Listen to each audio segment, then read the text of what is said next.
My next question to you, Sakib, is what is the one thing you look for in an interview that almost guarantees a candidate moves forward to the hiring? Don't make me say that out loud here.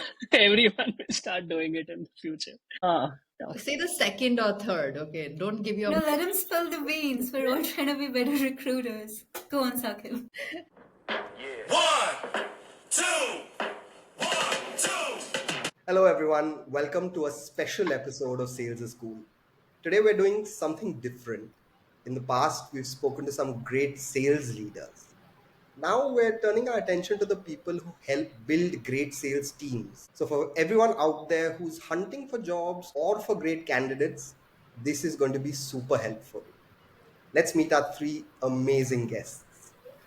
Awesome. First up, we have Sakib. He's currently the head of business recruitment at Rippling, where he's worked his magic scaling their team. Sakib has actually been an incredible support to us at Scooter. He's been very generous, teaching us the ins and outs of talent acquisition. We've bugged him for feedback frequently, and he's always been smiling and sharp without fail. Welcome, Sakib. Thank you. Next up is Nayantara. She's the manager of non-tech recruitment at Browser Stack, where she's been instrumental in their journey of now growing to about 1,200 people globally. Grateful for all her learnings that she's shared with us, especially on hiring for critical GTM functions. It's really shaped a lot of our thinking here at Scooter. And finally, completing the trio is Manya. She's currently a talent acquisition partner at High Radius. Manya's enthusiasm for all things talent is quite contagious, and very grateful for all the support she's shown us. Welcome, guys. So excited to have you all here. All right. So we always start with stories, right? So let's start with your stories. You help people into their dream careers on a daily basis. But how did each of you land your roles? What's the backstory? Give us some of the details. Sakib, we'll start with you. We'll go to Manya next and Nayantara. Yeah, sure. So first of all, thanks for having me here. I come from a very unconventional background. So one of those recruiters who actually picked recruiting by choice. I wasn't working towards getting into a talent acquisition role in my career. So some backstory, I actually did my MBA in finance, landed a job in one of India's largest banks, was doing a product role, did that for like 3.5 years, and then kind of moved into the world of consulting, actually recruitment consulting to be precise. And that's where I learned a bit more about recruiting and fancied it and thought, okay, this is probably where I'll want to kind of go into next.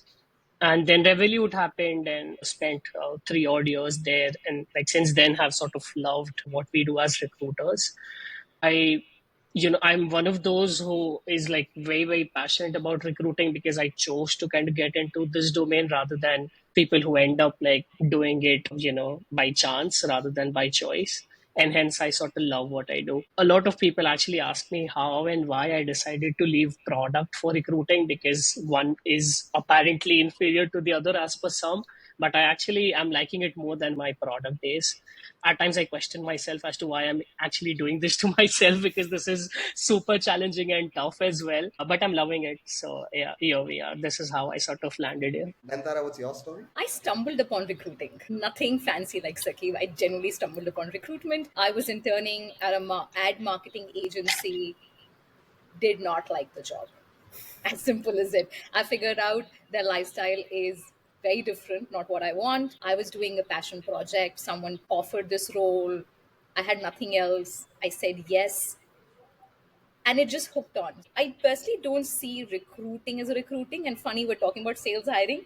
I feel recruiting is actually sales. You're doing double sales. You're selling your role to the best candidate. And then you're selling the best candidate back to the role. So that's where it is. Like Sakib started into my consulting avatar, now in an in-house corporating avatar. I love what I do. And like salespeople, you see that you just sort of dive in and make it happen. That's my recruiting journey in front of you. Lovely. Manya, what about you? I also stumbled into recruiting. So I think I started something wildly different from what I'm doing, which was medical biotechnology, coming from a life sciences background to then dipping my toes into an agency setup just happened by chance. And I think when I picked up that role, I was in a business development come recruiting role. So it's running both ends of the engine. I was looking at getting new talent, getting new clients as well to sort of match that talent with, and really enjoyed what I was doing. So I stuck around. Got an opportunity then to work with Gartner for 2.5 years, which is where I learned what sales recruiting was all about and haven't looked back since. Just been something that keeps me on my toes, keeps me going every day. I can positively say over the past 4 years that I've spent in this space, no 2 days have been the same. And that can be a blessing and that can also be a curse at times. But yeah, it keeps you just, going. So yeah. Lovely. Thank you for that. Awesome. Thank you for that, guys. So, whether stumbling by chance or deliberate, the common thread seems to be you guys all enjoy your jobs immensely. Recruiting is one of those functions that everybody has an opinion on because they've interfaced with it at one point or another. So, our first question to you is what's that common belief or myth that is widely circulated but is just completely untrue? Something that people assume about recruitment, which is just off the mark in your experience? I can go first and I can go with an easy one, which is just that recruiters look through resumes and send those resumes to the hiring managers, and that's the end of it. Lot more goes on behind the scene, you guys. Just, being a partner, understanding the needs of the hiring manager, and then, like Nayanthara said, selling to both sides. That's a key aspect of the job. So, yeah, a lot more goes on behind the scene for sure. Awesome. I think like one of the biggest myths is that recruitment is super easy. It's just like a matchmaker's job. You just have to look at the JD, then go back and look at the CV and identify if it's a fit or not. And I think most people only realize how tough it is when they start something on their own and they turn into a founder. And then when they have to hire for their own companies, they realize, damn, this is not easy. And we've been lowballing a lot of recruiters in our companies in the past just because we thought, oh, it's like a pretty easy job. So I think that's one. And most people who haven't done it really don't realize that recruitment is like an art and a science, and it's pretty unique in its way. Like I personally find it tougher than product management, having done that for like 3.5 years, and I say that proudly, and like I'm enjoying this because it's challenging. Nantara, break some myths. They both have covered it. That's if you speak with any recruiter, it's these two things. Okay, awesome. We're moving on to something that is selfish to us, right? And we're going to ask you to focus on our area of interest, which is sales hiring. Let's start with the big picture. In your experience, how fundamentally different is recruiting for sales roles compared to, let's say, a technical position? What are some of the things that are different in recruiting for sales, and what are the unique challenges you face when you're looking at sales talent? Nantara, you can go first. Sure. Great question, Karthik. I'll take a slightly different stab at it. In a startup environment, you first need to identify which stage your startup is. Is it a less than zero stage, which is the ideation stage? Is Yeah. it 0 to 1, 1 to 10, or 10 plus? These four stages will determine what your sales hiring strategy should be. And hence, I would say recruiting for sales hiring is separate versus non sales hiring role, because the moment you first identify the phase of the startup, then you can build a story around how do you want to do sales hiring, which would be very different to what the regular hiring would be. Like high level, it would be for zero startup, you don't need sales hiring. I personally would advocate your co-founder to sit and do sales because you're just trying your idea, nothing else. There's no product to sell. In your 0 to 1 sort of a phase, that is when you need to sit and hire sales folks. But again, the modus will be very different. You need young, fresh blood, and we can speak about it later. And separately, a different rhythm would be required in a 1 to 10 and a 10 plus stage. Okay. So I'll slightly structure this question, Manya, to you. Sales, and this is with your experience with Gartner in mind. Sales is a lot about traits like grit, communication, and these don't come through on a resume. So what are some of the intangible traits you think actually predict success in sales candidates, and how do you as a recruiter spot them? Absolutely, great question. And I think goes back to what the sales DNA of your organization is. So back in my Gartner days, there were certain traits that we would look for, evaluate for very actively. Now, again, when you would go into a conversation with a hiring manager, you'd sit and you'd say, okay, out of these six traits that we need to be looking for, what are the top three that your territory needs? So it entirely depends upon what that business demands, and each territory, each business in itself has a different DNA, so to speak. But on a high level, I think resilience or drive was always number one considering it's sales. You can't teach hunger. That's what my VP used to say, and that stuck with me. So that has to be there. It either is or it isn't. You can be a great communicator, but if you don't have the drive and the hunger, nobody in the world can come and save you from, a sales career. And the other would be, I think, just the ability to take on feedback, because when you go into a new environment, there's a lot of unlearning, there's a lot of relearning, and if you're not somebody who's receptive and just welcoming to the knowledge that's coming your way from your peers, from your mentors, whoever that may be, I don't see you succeeding. And then the other thing to keep in mind would, of course, be just your clock speed, which would determine their, let's say, ability to ramp up quickly. Their curiosity, again, goes a long way, because salespeople just have to come with that research inbuilt, right? If they pick up the phone and they don't know who they're speaking to, or they haven't actively researched, again, there's no point to the conversation. So those are just basic things that I would look for when I would go into these conversations and try to gauge further. Yeah, I'm just going to ask you a quick follow up, right? You mentioned clock sure. speed. Hmm. And I think, coming from a Gartner sort of ecosystem, I know what that means. Yeah. For someone listening in, what does clock speed, how do you, Sure. So clock speed would be just your ability to add two and two, is how I would simply put it. So when you're asking for an example, it could mean a time when somebody had to ramp up quickly on something, could be a project that they were running wherein they had to figure things out on the go. How did they do that? What resources did they leverage? What agency did they show? So it's basically just agency or faculty. That's what I'm getting at. And again, one way to look at it would be to look for an example from the past, or just the conversation that you're having. Let's say my ability to understand your question and then respond to the point, as opposed to going in a different direction altogether and then coming back. That would demonstrate clock speed for me. that's so excellently put. If you Hmm. if you listen to stand up comedy, Hmm. the ability of a comedian to do a callback joke. So crack a joke in the beginning of the set and Yeah. be able to call it back slightly later so that the audience gets it. So Hmm. great comedians who do that have, for me, excellent clock speed. Right? They know the Yeah. pulse of the audience. So that's a great call out. I think I You think Rahul Subramanian does that really well. exactly. Think. Also, I think some of these comedians who do crowd work, right? Your ability Yeah, yeah, Yeah. yeah. on your feet Yeah. is just fantastic. So I recently attended one of Vedas's show here in Hyderabad, and he did that. He started off on a note, and then towards the end he said, "Oh, there's no go on," and it was just, yeah. Yeah, No, yeah. absolutely, I see So that. you'd love that, right? As a salesperson, you'd love, it just shows how well you're listening to a client and being able Hmm. to bring that up slightly later on just to have great effect. And I think that's something that great salespeople also do, like great comedians. Absolutely. So, Sakib, I'm coming to you now for Yeah. stories on hidden gems, right? Yeah. Candidates who turned out to be superstars.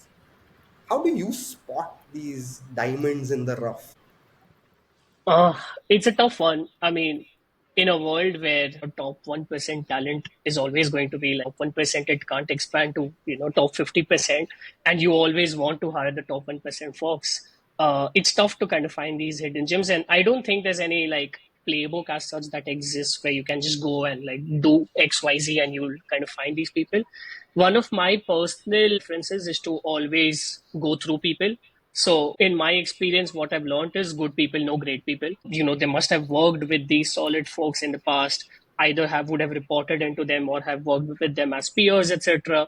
And especially if someone's great, they would have worked with like solid companies. They would have interviewed with a lot of similar names, etc. And you always sort of want to bring in people who are almost there rather than folks who are nowhere close to what you want them to be. We have hired a lot of like say account executives recently who come from companies that we've not heard of, or we don't really even like you won't even be able to find a lot of A's in those companies through LinkedIn. But there is a sales team that kind of exists somewhere. Somehow you've not been able to use tools to find them. So basically relying on people, or rather employees or new joiners, to kind of refer some solid people based on the folks they kind of worked with is another bet we've kind of recently made. And lastly, I think it also sort of depends on like where you are in your sort of current capacity and what you're trying to do. So like outbound, you can only do so much. Inbound will only sort of increase, or rather the quality of inbound will only kind of get better if you reach a stage where people want to work with you. and good people do not really apply for jobs. This is like a commonly known like fact, amongst the recruiting fraternity, that great candidates won't ever apply. They'll like sort of be happy wherever they are, and they're doing well as well in their career. So sort of take your personal brand to a level where people reach out to you saying, hey, although I'm not actively looking, Yeah. but I know you for GTM roles. So if you ever have something at, say, your company or wherever, happy to have a chat. That's sort of been my competitive advantage. I've worked on this over the last like 4 5 years. Be in a position where people want to kind of be like close to you or connected to you, so that they think you will always have something, regardless of which company you work at. This I'm talking about the recruiter's personal branding here in this case. So I may be at a Rippling or a Revolut or a Whatfix for that matter. Just because I am there, they know, okay, they must be hiring because they've sort of roped in this recruiter to hire for GTM roles. Just to clarify to our listeners, outbound is when the recruiter would reach out to a candidate, usually a passive candidate. In inbound is when you get applications in. Is that right? Yeah, that's correct. Awesome. And so, what I've taken away is your diamond in the rough is you, Sakib. No, no, that's not. Well, that's a good thing, right? Like at some point in time, all of us, have a certain personal brand on how we do things and how we attract the right kind of people to want to work with us. So that's definitely not a bad thing. Yeah, I mean, see, the sales world is pretty small, right? Everyone knows everyone. For that matter, like it's like it's a well-connected sort of a group. So in one call, you'll be able to figure out how good someone is without having to even need to kind of talk to them. Before you even like speak to them or even reach out to them, you'll know what has their performance been like. And you won't be able to like solely rely on the LinkedIn recruiter project of yours to find these hidden gems, because a lot of times these people probably just don't even exist, or they may not be as active. The other thing we were mentioning slightly earlier, which is tech recruiting versus GTM. So Right. just to kind of throw my 2 cents on that, when you look at GTM recruiting, and again, like that sort of marries into this, subject. So tech recruiting, in my personal opinion, it's very black and white. There's not a lot of gray area. As a recruiter, all you can do is sort of assess whether someone say knows a Python or a Java or not, and to what sort of proficiency, and then you move on and put them into the process. And hiring managers like do the live coding or speak to them and understand how well they know. Whereas on the GTM side, or sales hiring to be specific, there's a lot of gray area. Like you have to kind of dig very, very, very deep in order to understand exactly what you're doing, how well they're doing that. To find these hidden gems also is not very easy, because you won't be people may say, okay, I've attained like 120% of my quota over the last 3 quarters or whatever. You wouldn't know until you talk to that person. It's just like probably put on their LinkedIn profile. You won't even know if that's true or not, for that matter, even after speaking to them or other kind of digging deep. So it's tough to find hidden gems on the GTM side just purely based on profiles. Okay, that's great, and I think it covers the spectrum of why sales hiring is different and why finding hidden gems is that much tougher. Yeah, I want to take us back to startups and hiring and what phase of growth you're in, and then customizing your hiring strategy according to that. So a lot of people in our network are founders, right, who are just beginning to build their teams. And like you mentioned, Sakib, they may not have the most well-known brand, also may not be able to compete purely on compensation, right? So in your opinions, what can early stage companies do realistically to make themselves more attractive to top talent? Sell the vision. I think in the age we're all living, where information is widespread, like a podcast like this, for example, every information is a click of a button. Gone are the days where throwing more money was attracting talent. Everyone is much more vocal about it. So sell the vision of the organization. What lures talent are multiple aspects. First, the product. Product has to be super solid. The candidate needs to resonate with the product market fit, the future of the product. Second, the men or ladies behind it, which is the founders. What is their narrative? How strong are they? What they bring to the table? Um, Third would be the future in this space. What would be the growth opportunity? It could be a segment, it could be a product, it could be the opportunity, it could be the role portfolio itself. Combinations depending on the role that you're having a conversation with. Then the last, which people mostly forget, is the culture. What culture are you driving? Sales, I believe very casually, at least in the recruitment community, you throw around the words like, scrappy scale, sales startups or hustle nature. You require it for every job these days. Tell me who is not hustling, right? So specific to your question, Soumya, I personally believe it's a combination of all of these. Right.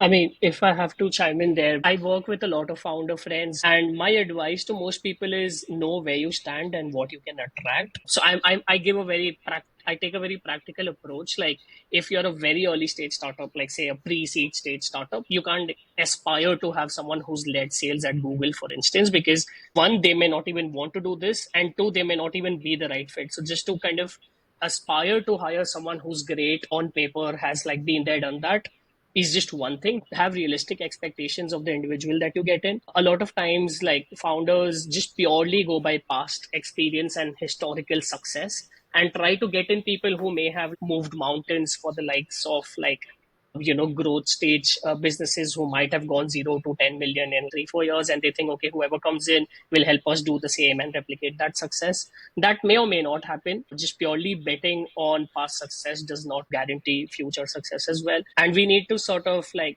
have realistic demands and expectations of whoever kind of comes in, and sort of go out and look for individuals based on those certain traits that you think will kind of work out beyond just like the ideal profile. What's important is to also know, as Nantara mentioned, what are you looking to kind of do with this individual over the next few years? Are they your founding sales account executive, or are they your founding CRO who will like sort of grow into a head of sales or a CRO sort of role over the next 4 5 years and build an org under them? Or are they someone who's just starting out and will take you to a 0 to 1, like hire someone on top of them as their leader or whatever? So just having that clarity in terms of exactly what you need today, and then going back and then kind of finding people who can do that for you, and probably kind of grow with you over the longer term. It's tough for people to find folks who can take that bet. A lot of that comes with that element of risk of whether or not they'll stick around during the tough times. I always recommend people to look for grit, determination, perseverance, resilience, because whether or not they succeed in doing sales is one thing, but whether or not they stick around with all of the grief that you're going to give them as a founder is another subject altogether. So I think those are some of the bits we kind of propose to people usually. Just Anya, to add on, I think Sakib and Nayanthara spoke a lot about right fit at the right stage. So I get that. And beyond that, also, I think sales talent especially knows that good sales talent at least knows that wherever they go, they'll make money. So money yeah. is one thing that they will have for sure if they're good at what they're doing. But they also are aware of that for them to do that, they have to be in the right place. Now, their definition of right place is what you really need to dig into and listen into when you're having these conversations. And for some people who are, let's say, mid to early stage, it could mean that they're looking for coaching, right? So they're excited by the founder themselves being a salesperson and can, show them the ropes of how to do things.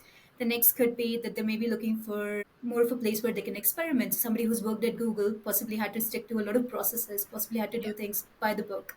Now they're looking for a place where they can challenge themselves and can actually go ahead and set things up from scratch. So it could be their next play.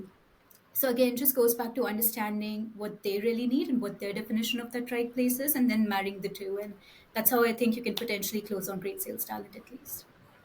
So what I'm hearing is don't overvalue credentials as an early stage startup. Look out for the grit and resilience or perseverance to stick around. And also somebody who has great credentials may not necessarily be the right fit for your startup. I may add, because just sales specific now, because while we've all spoken about the foundation, being enamored by rock stars from big companies, typically that's the biggest trap sales who hiring for sales fall into. The perception is big logo, great person, comes with a past success, comes join us, which means I will immediately get enterprise accounts. But Yeah, they forget that big logos also sit with an army of SDRs true. in sales, specifically in startup.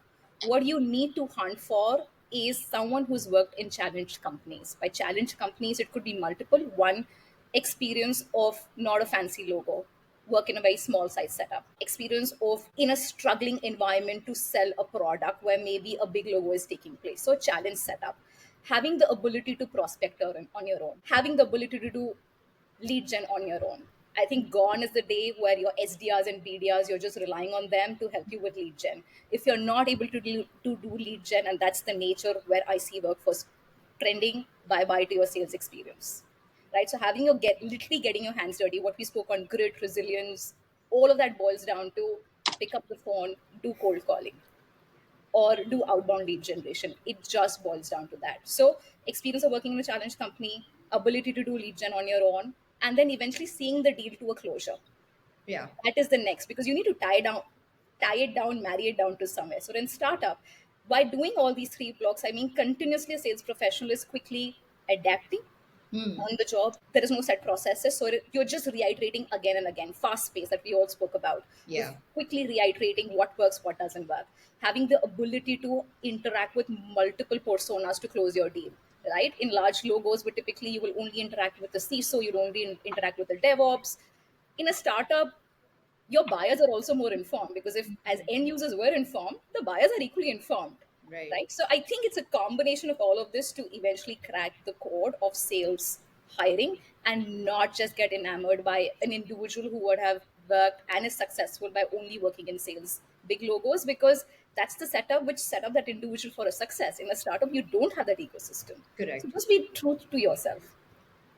And I think, Nayantara, what you said earlier really resonates, right? As a startup or as a startup founder, early stage, you have to have done it yourself, right? You need to have walked that path to, cold calling, reaching out to prospects, nurturing a deal, closing a deal, understanding the sales motion often enough to have someone else come in and teach him or her the ropes.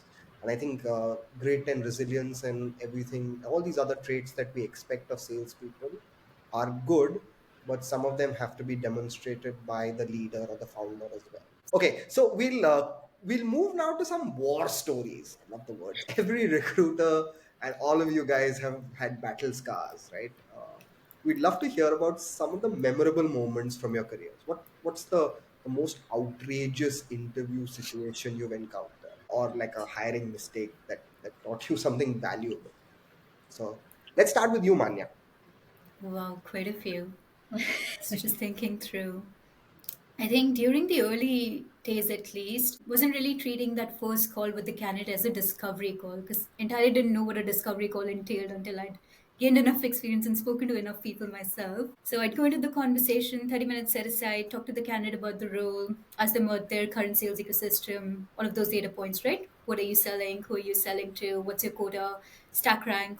All valid points, of course, but I wasn't leaving aside any time to dig into their motivation. And that would come to bite me later. Because I'm talking to great sales talent. I could be speaking to people sitting at Browser Stack, at Rippling, or whatnot, and they're doing great where they are. But I haven't uncovered what would make them tick or what they're missing within their current environment to be setting aside those 30 minutes to speak with me out of their busy day. When I would go into those conversations then with the VP and say, oh, hey, I found a great candidate doing excellently well, and they'd say, okay, but why are they looking out? And say something generic like, oh, they're just bored of what they're doing. They want to do something new. Okay, but what does that new mean? And how can we offer them that? Are you sure? And that was a learning that stuck. So I think even if my calls extend to 1 hour now, until I get an answer to why are you looking out or what are you looking for, I don't hang up the phone. If it's a sales candidate that is good and I want to process them. So yeah, that's one lesson I learned the hard way. Those embarrassing conversations with the VP with not having a response to his questions was just something that taught me that, okay, you need to do a better job as well. You need to do a better discovery at your own end. Lovely. Sakib. I have a funny one. This goes back when I actually got into the world of recruitment like some 7 years back or so. I was very new. I had no idea about how the world of recruitment operates. So I actually was on the agency side, sharing profiles with my clients day in, day out, and they who they like and they call them in for an interview. There was one candidate, like I don't want to specify exact numbers, something like a 30 lakh package back then. And, sort of I discussed the profile on a call with the, client, and I didn't had the opportunity to send in like the pitch and like the candidate notes via email or whatever. And they had an urgency. So they kind of called in the candidate the very next day for the interview. got done with all the rounds at their office, and they're like, oh, this is solid. The candidate, was at 30 lakhs. And I was like, okay, great. My one of the first hires during the days of like Michael Page, when I was like an IC recruiter, very junior. And I was like, okay, cool. I'll make good fee there in terms of commission. Started celebrating, and then they're like, they reached out to me on call, the hiring manager. Okay, so if I remember correctly, you told me this person is at 13 lakhs. We are happy to offer them like 17 lakhs or 18 lakhs. Do you want to like have the conversation, or should we talk to them? And I'm like, I don't know if that's going to work out, because I think I told you 30 lakhs and not 13 lakhs. Embarrassing, because that was one of my first like interactions as a recruiter or like recruiting consultant there. So obviously I got a massive earring as well, and I had to deal with a poor candidate, and obviously a disgruntled client on the other side. Obviously, who wouldn't like a 30 lakh candidate if they can get them at half the cost, right? Silly of me to kind of do it that way, but I was also fairly new. What I learned from that is every time now, even if I talk to someone and they say I'm at 70 lakhs, I'm like 17 or 70. Even if it's embarrassing, I will still ask. And they're like, bro, I'm like, director, do you think I'm at 17? I'm like, no, I'm still checking, because I've had that one very poor experience. I just want to like err on the side of caution. I've had the 1330 happen to me as well, by the way. So, honest mistake. Nantara, scene is set for you to make some boo boos. I think we all are. We're all human here. Sales hiring specific very early on. I call it the charmer over closer trap. You get really enamored by sales reps because they can really talk the talk. And when you're a young recruiter, you're also learning on the job. So, charisma, ability to hold a conversation, by default, there's like a mental check Mhm. with everyone. Guilty there. So I learned the hard way. Like charisma is great, but can the person eventually close deals is equally important. And then that's sort of I figured it out. Okay, Nantara, these should be a go-to questions next. This is what you need to start asking. This is how you need to start assessing. But yeah, so I will never forget charm over closer. Wow, that's a great note to self, not to just charm someone, follow through, right? I think. Yeah, Awesome. that's very pointed feedback, Karthik. So, guys, we do want to talk about what's been on everyone's mind without fail, which is AI. And no surprise, I mean, the recruiting landscape is also changing rapidly. We're seeing implications of AI, what it means for how people are hired and how people hire. How has AI specifically changed your day to day? Right, and whether it's tools you're using now that never existed that have made life easier, or you still feel like it's only incremental and more or less the process remains unchanged. So yeah, would love your thoughts on that. First thing, AI is there glaring across every profession. It's literally glaring at you. But I personally believe AI can't replace recruiters. AI can augment recruiters. What AI can do is help you sourcing, help you in screening. So the old way the recruiters know that, keyword search and the headache around it, putting a search string, eventually I feel it will be bye bye to that. AI will help you analyze a data set. AI will help you predict better. AI also helps you create personalized outreaches at scale, but that's positive. But I also see, and this is when I interact with most folks who are selling a tool and platform saying, hey, this is AI enabled. So my first question is, I think a tool is great, the AI capability is great, but like me, you're selling to 100 recruiters. We're all going to reach out to the same set of folks. Your AI is going to be the same script. Why will a candidate open my in-mail or outreach versus the other? So that's where I feel the recruiter has to be a recruiter. Someone who can quickly adapt the change of AI, help you create maybe witty, smart, crisper notes, very close to your own personality. Don't forget your own personality, your traits, your way of working, but utilize the tool to make you better in your job. Read better about a candidate profile, be more aware about a domain. I will again circle back to on education. Everyone is more aware these days. So if you pick up the phone, have a conversation with a candidate on a particular domain, first you be aware about domain. I understand I'm not from that domain, I'm from recruiting, but that's where AI and other tools can help you. So domain, bite-sized knowledge, gone, I think Google days where you would have to go through one search engine to other to know about a domain. AI will give you in bite-sized information. Like boom, you won your candidate over. So, in such pockets where you can leverage AI, leveraging on AI would be, we're all talking about recruiting and sales and hiring, but what goes in the back end would be comp analysis, compa ranges. How quickly is the range moving towards the right of the band, left of the band? That is also stark reality. How do you look at data sets? How do you put your search strings together?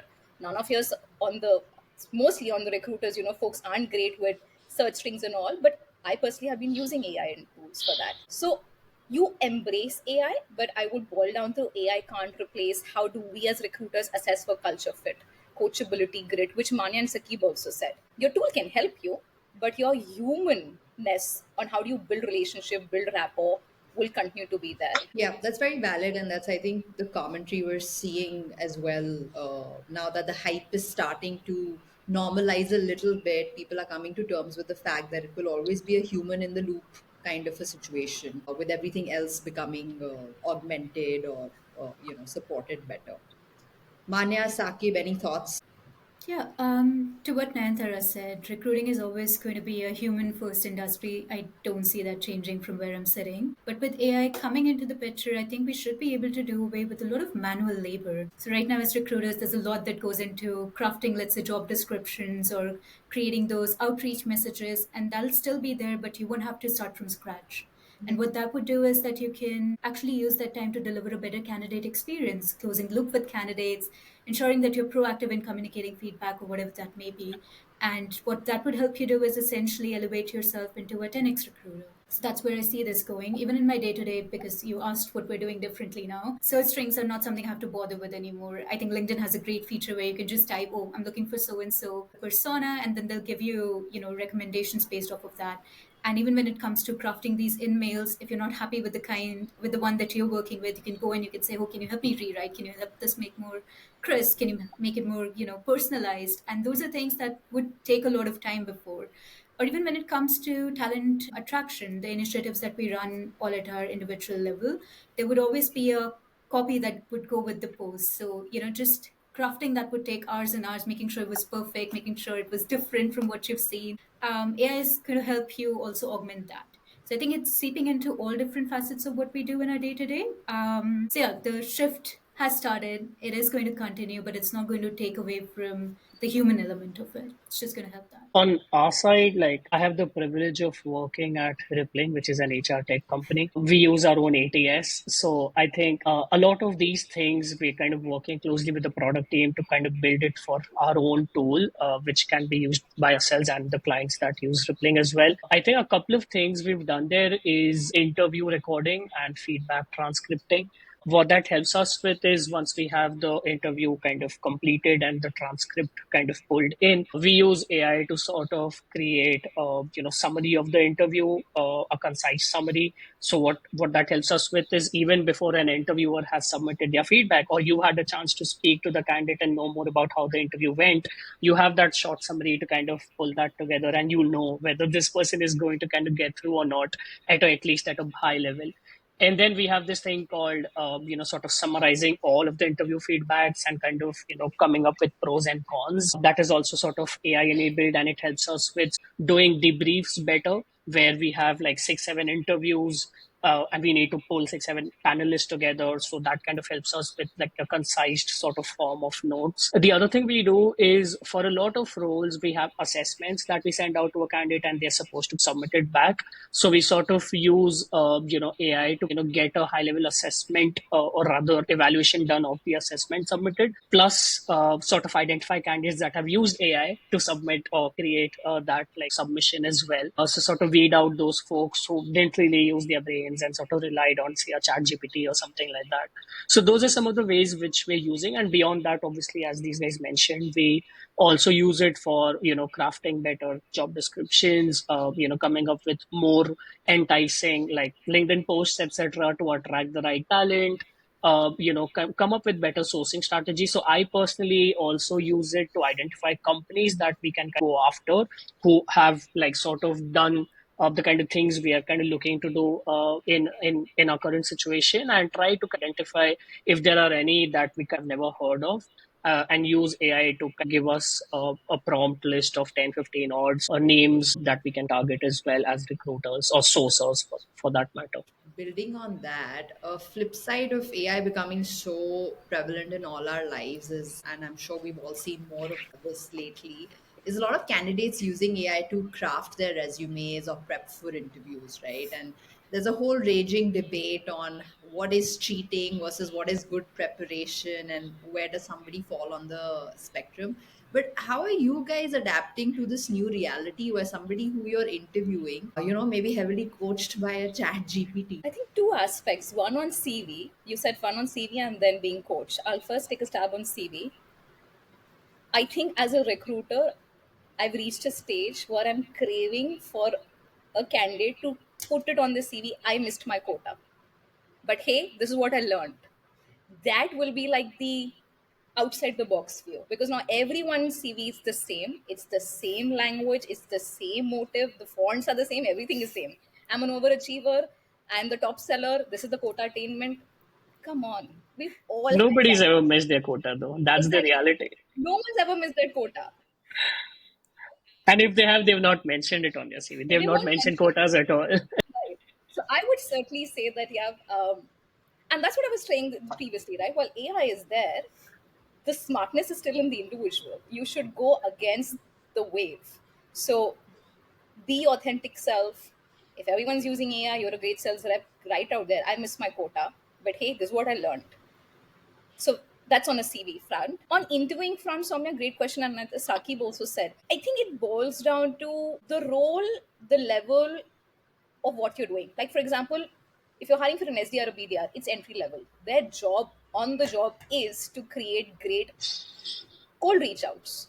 So if they are utilizing a chat GPT or any of the AI tools to write better scripts, read it, give them better prompts, pivot, reiterate, and flesh out a better one, why not? That's their job. Eventually, the company will also invite them to use AI to do better outbound reach outs. Exactly. Right? So for an SDR, BDR, low level entry, I think instead of saying, hey, you've been more coach, you're using a more prompt, in my case, I would say the individual is more aware about AI, is more knowledgeable about tools, is leveraging those tools to better enhance his or her skill which helps in sales. So that's one end of the vision. I will again say, what's the harm of not using a chat GPT? Knowledge is there. Everyone is aware. Use different AI tools. But the whole point is, how do you make yourself, even if you're a customer, you're a candidate, or you're a sales professional, how do you make yourself unique? You can Yeah. use the world of knowledge out there, leverage it to make yourself more unique, and that will truly stand out. Right. And then that uniqueness, when you're having smart conversations, whether you use a tool, whether you use recording or you use a human, that smartness does shine out. Yeah. So that's how I would say that embrace it. Don't just reject folks, because that's one after. But interviews, the entire interview process is just not one or two rounds. There are at least 3 to 4 rounds. Eventually, this person, no matter how great their prep, they will stumble, they will fall, and Yeah. that's what we've learned on our side. Yeah, and I also think you guys have the benefit of having a very strong muscle of almost being a detector of when somebody is fudging things or not being their authentic selves, right? Yeah, And yeah. now you're able to call that out, I'm sure, much quicker than the average person. Sakib, you were Yeah. saying something. Yeah, you're very right. Like, after having done that for months and years, it's pretty evident in the first 5, 10 minutes or so of the conversation whether this person is being honest about this thing or they're just kind of making things up. On our side, we do two things. One specifically that recruiters do, and one specifically the hiring managers do. What recruiters do is no matter what the CV says, we try and dig as deep as we can when we talk to the candidate. So typically, what happens is sales candidates, they are a lot more sort of persuasive. What ends up happening is a lot of them end up saying things which is not true. So, for instance, if they see that we are hiring for SMB or mid market and they've never done that segment, they'll kind of create a resume, a version which says that they've done that, although they've worked with a company that primarily does enterprise, and we know that as well. So when they come in and when we start asking questions, it's easily kind of identifiable that they have no idea about this segment. They may kind of just say it for the sake of it, and then eventually they'll sort of accept and be like, yeah, Matai. So they should have probably started with that instead of like, beating around the bush in the first place. The other thing that the hiring managers do, this is a good practice that I kind of really like at Rippling, is that we have a presentation round, which is either a demo round or a discovery round, depends on kind of the role we are hiring for. We send across the prompt a couple of days in advance, and the candidate needs to come prepared. Now, this conversation is an hour-long conversation, so even if this person might have fluked it through the initial couple of rounds, by the time they reach the presentation, it gets very obvious whether they know their stuff or not, and we are able to weed out the folks who've been making things up so far in the process. I think that's one of the things I'd recommend to founders who probably don't have the liberty of having a very large like recruiting army at their disposal. Every time you want to hire a sales talent, just kind of make them do a presentation of sorts on one of these things, and you'll be able to identify if you have the right knowledge about those skill sets, if you kind of go into the depth, whether they're actually solid or not. I've got two questions, right, before we move on to the next. Nantara, you mentioned honesty, right? Honesty in your CV, 90% missed quota, failed, right? But if I put that in, I would never get through Saqib's ATS to have a conversation with Saqib, right? Like, so you have to understand from the salesperson's perspective, we need to go through this tool to Very have true. the ability to have that conversation with Saqib. Very That true. so sometimes in my own honesty, I will never be able to pass the sort of barriers that excessive amount of applications have put in front of me. Fair. That's one point. And I mean, it's sometimes ATSs are a boon, but sometimes they are a curse as well. You don't get to see the honest, real version of the candidate. Second, Sakib, to your point, when you do have these rounds with towards the end. So now you've separated the wheat from the chaff, and then you're Yeah. really going to zone in on the one or two candidates that you want to pick. Do you have them do a presentation on your product or on their own product? Just because there are a lot of these founders out there who want something like this, right? What would you recommend? So we most prefer doing it for our own product because that also gives us the signal around the motivational aspect. How inclined are they for replying? Exactly, because the amount of research they would have done in order to nail this presentation would only be possible if they know enough about replying as a company and then as a product and then as like a business from the sales perspective. So that helps us because it kind of takes both the boxes. What I would recommend, like again, if it's a very early stage company which is still identifying their PMF, what they can do is try and like ask the candidate to do something around one of the products that they have recently sold or they're currently kind of selling from their own organization, or they can pick one within their domain, maybe like say a competitor in that ecosystem. So if you are say an aspiring HR tech company, you pick one of the big ones who you sort of aspire to compete with in the future and ask the candidate to come up with and do a demo of that product and see how well they do. Maybe something on those lines, but I would always recommend picking a product which is not fully there yet, especially if you're an early stage company, because you would be then able to kind of question them on like the drawbacks of that product and how would you sort of sell despite having those sort of cons, and be able to assess if they are kind of genuinely a strong salesperson or just someone who's kind of sailed through so far. That Just to add on to the CV, fair question to say, right? As a salesperson, I would also think, oh, I've not put 100% or 110%. Why would I get a call back from so and so? But I think what I've seen people do now is be honest, but still position themselves in a way that makes you attractive. So what you can do is you can say, I did only 90%, but my stack rank was still top two, top three. And that gives me comfort that you were still part of that top 10%, top 5% of the organization. Because COVID struck and there was a lot of turmoil that happened, a lot of companies weren't doing so well. There would be people who were doing maybe 150% earlier and only did about 80% this year round, but they were still part of the top 10% or top 5%. Right? So that gives them a fair chance to present, but also not having to fudge numbers or lie about it just to get a call back. Because that ultimately is not going to align, I'm sure, with any of the organization's DNA and will work Yeah. against them in the long run. Yeah. Because a great salesperson will miss the quota sometime or the other. Of It is a course. cycle. You will not Of be course. overachieving your quota quarter on quarter. Yeah. Yeah. That's one. And second, you run your CV through any ATS, and ATS does not figure it out that, oh, what's your quota attainment. Typically, it's a keyword search, Yeah. right?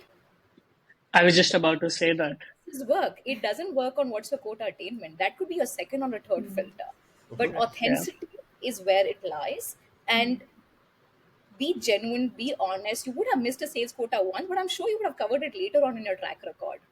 So it's stuff like this which really will put you on the top of the pyramid. Yeah. Versus, because typically you would hear candidates saying, I've applied, I've not heard from the recruiter, I've not heard from the recruiter. If you all have the same sort of a CV, you're leaving it to God then. Guys, I know we're a little over time, but just I feel like this would be very beneficial because the ATS thing gets thrown around a lot, right? And ATS is thought of as like this gatekeeper that is not letting candidates in. And I think it would be really valuable if all three of you or any one of you would unpack that a little bit and tell people what ATS actually does in your workflow. I think Sakib, Which is why I didn't want to talk about that, but thanks for putting me on this. What people need to understand is that ATS is just very similar to, say, a CRM for a salesperson. It's just like, sort of a tracking system which kind of helps us move people through the funnel. When we kind of receive applications at the top of the funnel, we can kind of try to slice it and dice it the way we want. What we don't do is sort of in numbers. I don't think any recruiter out there would kind of put in keywords like quota attainment 100% or above and then kind of look at folks who have done that consistently quarter on quarter. What we do is, so basically top of the funnel, when someone applies, when we have like an inbound of 100 people, now we know not all 100 of them are relevant. ATS is used to filter out the ones who are the most irrelevant or like so far out from where we want them to be in terms of the job that we're hiring for, and weed out those kind of profiles. So, for instance, unfortunately, this is the situation in India where everyone applies for everything. I'm hiring for a director of sales, and we have people with 2 years of experience in marketing who apply for it. Like they are part of the ATS now, so we have to sort of like weed through that, like sort of a list of resumes. So ATS filter out these very relevant people by using keywords, filters, etc., to kind of identify who are the most fit folks for this job. Now, what no recruiter does is try to have such a high filter at the first level that they barely have anyone to talk to. So, if I have 100 applications, I wouldn't filter out 99 of them and save one person who I think is the best and only talk to them, because it's a funnel, right? They may have to go through an entire process. So we would probably filter out the ones who are most irrelevant through an assessment or an recruiter's. As I said, I think not each and every word in the CV is like so crucial that they may, make it or break it based on that.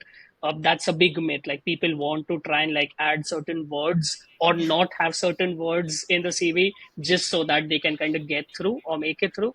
As long as I think they've done the relevant work. Like say, for instance, you're applying for an SDR job, you have been a BDR slash SDR slash SDA slash growth research person, so like somewhat relevant or exactly relevant to the job, is you should be able to make it through at least to the first round of like screening.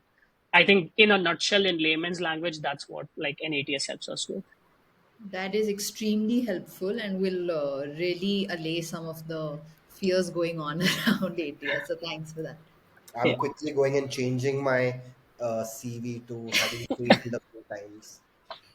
Not 100% accurate, 120% accurate throughout my career. Karthik, if you get all more calls, you need to treat us. Yeah, done. Soumya is going to go after you, but Yeah. as a wrap up, right? This is something that we love doing because it makes the folks we're asking slightly uncomfortable. But this is our rapid fire section. Keep them short, keep them quick, and I'll point to who I want to answer this. Manya, what's the single best piece of advice for people applying to sales roles today, Don't especially for your organization? don't just apply. I think reach out to the candidates, multi-thread, treat it like you would an enterprise sales deal. talk to or maybe reach out to five different people. Don't just go and wait for the ATS to, receive a response on your application. I've had candidates who've sent me voice notes on LinkedIn. Apparently, that's a feature. And that was quite interesting because I would have never spoken to that candidate, but I did. I got curious. Ended up speaking to this person who's a really good salesperson as well. So yeah. Just to decouple what you said, what does multi-threading mean, right? So yeah. So multi-threading would mean A, you're reaching out to multiple people. B, you're using multiple ways to reach out to them. I wouldn't stop at just applying. If there's a role I'm really interested in, I would go and find out who the hiring manager is. I would try and maybe also have somebody put in a referral or get me in touch with the recruiter there. Right? Or just again being creative, finding different ways to get in. That's about it. Are you waiting for others to answer the rapid fire, I'm or waiting are for you we? to ask the next question. I'm sorry, I messed up. Okay. Soumya didn't get the script. Saqib, is my next question to you, Saqib, is what is the one thing you look for in an interview that almost guarantees a candidate moves forward to the hiring manager? Don't make me say that out loud here. Everyone will start doing it in the future. Ah, Say tough. the second or third. Okay, don't give it. Come on, don't spill the beans. We're all trying to be better Uh, recruiters. Go on, Sakib. damn. I mean, this may sound very cliched, but just be yourself. One of the big things, and I think I'm right here being super honest. You ask any recruiter, and one of the biggest pet peeves we have is that most people, when they meet for the first time, are very different individuals from the time when they actually like meet them in person. After they've gotten hired, they'll be like, ये वही है जिसको मैंने first time मिला था. This like they are very two different individual personalities. A lot of candidates just try to be someone who they think we are looking for a job, and that gets very obvious. Tom mentioned earlier, it is muscle memory for us to kind of identify these things. It gets very easy for us to figure out who's faking it, who's like just like being honest about it. And if they're not being themselves, you'd always wonder, are they going to be the right fit for the business? Because people who try to be someone who they think we are trying to look for, and they'll constantly make it obvious that, you mentioned in the JD that you want someone who's a hustler. I am a hustler. I've done this. So, I mean, you can state that without making it so obvious. It has to be subtle, or you have to be smart and not how to kind of talk through that. But like just being honest and like being yourself is what I personally look for. Awesome. I'm going to ask all of you this next question, and I want a yes or no answer. I'll start with you, Nayantara, and move to Sakib and Manya, and I will turn the tables on you. After all this time hiring salespeople, would you ever consider taking on a sales role yourself? Yes, I've been offered, and as I said in my intro, in my heart, feel I do a sales job. Lovely. Sakib, you? In my previous role as a recruitment consultant, it was a 360 sort of a role. So I was doing part BD and part recruitment. So I've done that. I'm not great at it as much as like I've been told, like you're a good recruiter, you can do good sales. That's true for every good recruiter. I don't think I do well there. So I wouldn't personally take it. But to your point, most recruiters would be good at it. Manya? So I've been offered as well, I think, in the previous stint, which was great, but I don't think I'm there yet. I don't see myself. I speak to great salespeople and I know I'm not quite there yet. So maybe in the future, but not now. Not for right now. I'd hate being a salesperson and not having a Plat Club winner on my LinkedIn profile. And, And I know like, I'm not making that. So cut to 5 years to future Sakib trying to change his 190% to 100% achieved, right? Like full circle. uh, Soumya, take us home. Yeah, final question, and I'd personally like all three of you to answer this. What's the kindest thing someone has done for you? Picked up the phone, said thank you, and said, you gave me a role which literally opened doors for me. Not just then, even now. I still remember my early years of hiring. The person got a great role. He picked up the phone, thanked me. Cut to now, which is 15 years later, he still has picked up the phone and said, you won't believe I'm in the same organization. I've grown up the ladder. I can't thank you enough. That is when you realize the power of recruiting and you realize that our job is actually building someone's livelihood, careers, and it's adding up to them. So, That for me was a real one to It's watch. very special. I feel like that's something we all sort of work for, at least personally speaking. Again, just when that moment happens for them, you're happy for, and you're celebrating with them. That partnership sort of comes to a fruition, and that's what you all work for, right? So I think for me as well, it's been that. There are candidates who've gone on calls during those panel interviews and said good things about me, said that Mane was a real support throughout. Mane went out of her way to do this and this and so and so. And just those efforts being appreciated, those teeny tiny things along the way adds up, keeps you motivated for sure. For me personally, I think again going way back in my career, my friend, college buddy who actually referred me for the job at Michael Page, he actually waited for almost a year to kind of a position to come up there and finally referred me, and kudos to him and his like perseverance. And had that never happened, I kind of wouldn't have like entered the world of recruitment itself. And yeah, I would like to take an opportunity to thank that friend, do that for me. Yeah, no, that is. I hope the friend is listening. Yeah. He's a salesperson, by the way. So. Oh, Trained really? salesperson. Who would have thunk it? Awesome. Guys, thank you so much. This has been, honestly, I don't even know how the hour passed. This was extremely fun, very engaging. And we really want to thank you for being so candid and insightful and generous with your time. Yeah, thank you so much. Thank you. Thank you. Thank you, Thanks for having everyone. us. I'm stopping recording. Yeah. 1, 2.